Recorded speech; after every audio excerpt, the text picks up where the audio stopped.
അതെന്താണെന്ന് വെച്ചാൽ നമ്മുടെ സാഹചര്യം ജോലി ചെയ്യാതെ ജീവിക്കാൻ പറ്റില്ലല്ലോ. അപ്പം അല്ലെങ്കിൽ നമുക്ക് അതുപോലെ എല്ലാം നിർത്തി വീട്ടിൽ ഇരിക്കാൻ പറ്റാത്ത സാഹചര്യം വരുമ്പോൾ നമ്മൾ പണിക്കിറങ്ങണം അല്ലേ. പിന്നെ മക്കളില്ലേ, അവരെയൊക്കെ വളർത്തണം. അപ്പം അതുകൊണ്ടൊക്കെ നമ്മൾ നമ്മുടെ പ്രയാസങ്ങൾ നമ്മൾ മാത്രം അറിഞ്ഞാൽ പോലും. അപ്പം നമ്മുടെ ജോലി തുടർന്ന് കൊണ്ടുപോയില്ലെങ്കിൽ എല്ലാം നഷ്ടപ്പെട്ടു പോകും പിന്നീട്. അതുകൊണ്ട് ഇറങ്ങി വരുന്നത് ഞാൻ മാത്രമല്ല, എല്ലാവരും അങ്ങനെ തന്നെയായിരിക്കും അല്ലേ. അതെ.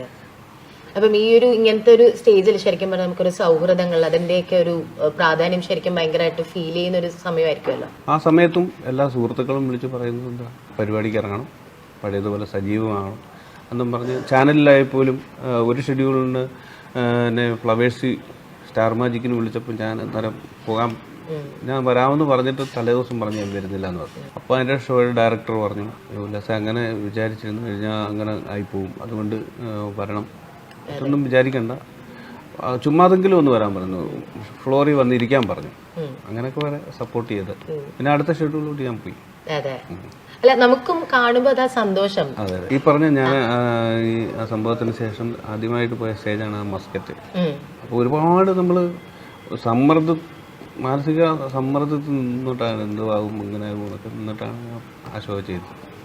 പക്ഷെ നമ്മൾ പെർഫോം ചെയ്യുമ്പോൾ നമ്മളത് മറന്ന് അങ്ങ് ചെയ്യും. ആളുകൾ പൊതുവെ ഇൻസെൻസിറ്റീവ് ആണ് എന്ന് തോന്നാറുണ്ട് ഈ ആർട്ടിസ്റ്റുകൾ. ഇപ്പം നമ്മളിപ്പോ ആർട്ടിസ്റ്റിന്റെ ഒരു മാനസികാവസ്ഥ അല്ലെങ്കിൽ ഒന്നിനും ചിന്തിക്കാതെ ആളുകൾക്ക് എന്തും പറയാം എന്നുള്ള ഒരു സ്റ്റേജിലേക്ക് ഇപ്പൊ മാറുന്നതായിട്ട് തോന്നുന്നുണ്ട്. ഉണ്ട്, അങ്ങനെയുള്ള ആളുകളുണ്ട്. പക്ഷെ നമുക്ക് തിരിച്ച് ഒരു ആർട്ടിസ്റ്റിനെ സംബന്ധിച്ചിടത്തോളം തിരിച്ചൊരെണ്ണത്തിനും അഭിപ്രായം പറയാനുള്ള സ്വാതന്ത്ര്യം ഇല്ലാത്ത സ്പേസ് കിട്ടുന്നില്ല. അല്ലെങ്കിൽ നമുക്ക് പറയാനുള്ളത് നമ്മൾ പറയത്തില്ല. പറഞ്ഞാൽ രണ്ട് രീതിയിലെടുക്കും. യഥാർത്ഥ നമ്മൾ പറയുന്നതിനെ പൊതുവെ വളച്ചൊടിക്കപ്പെടുന്നു എന്നുള്ള ഒരു രീതിയിൽ അല്ലെ. ശരിക്കും വളരെ അൺഫോർച്ചുനേറ്റ് ആയിട്ടുള്ള ഒരു ഇവന്റ് ആണ് ഇപ്പൊ വന്നത് അല്ലെ നമ്മുടെ സുബി ചേച്ചി. ഇപ്പൊ എനിക്ക് തോന്നുന്നു ലേഡീസിൽ നമുക്ക് പറയാം ഭയങ്കര ഉർവിച്ച ചേച്ചി എന്നൊക്കെ പറയാവുന്ന പോലെ അത്രയും കാലിബർ തന്നെ ഉള്ളൊരു ആളാണ് ചേച്ചി, കൽപ്പന ചേച്ചി.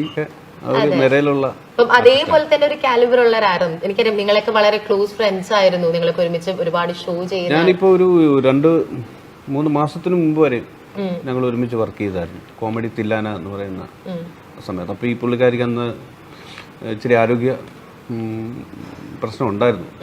AC ഫ്ലോറിലൊക്കെ നിൽക്കുമ്പോഴേ ഈ കോവിഡ് 2 തവണ വന്ന് ഈ ശ്വാസം മുട്ടൽ പോലൊക്കെ ഇടയ്ക്കിടയ്ക്കൊക്കെ ഉണ്ട്. ആ സമയത്ത് ഉണ്ടായിരുന്നു. പക്ഷെ അപ്പോഴൊന്നും നമ്മൾ ഇങ്ങനെ ഒരു സംഭവം പ്രതീക്ഷിച്ചില്ല.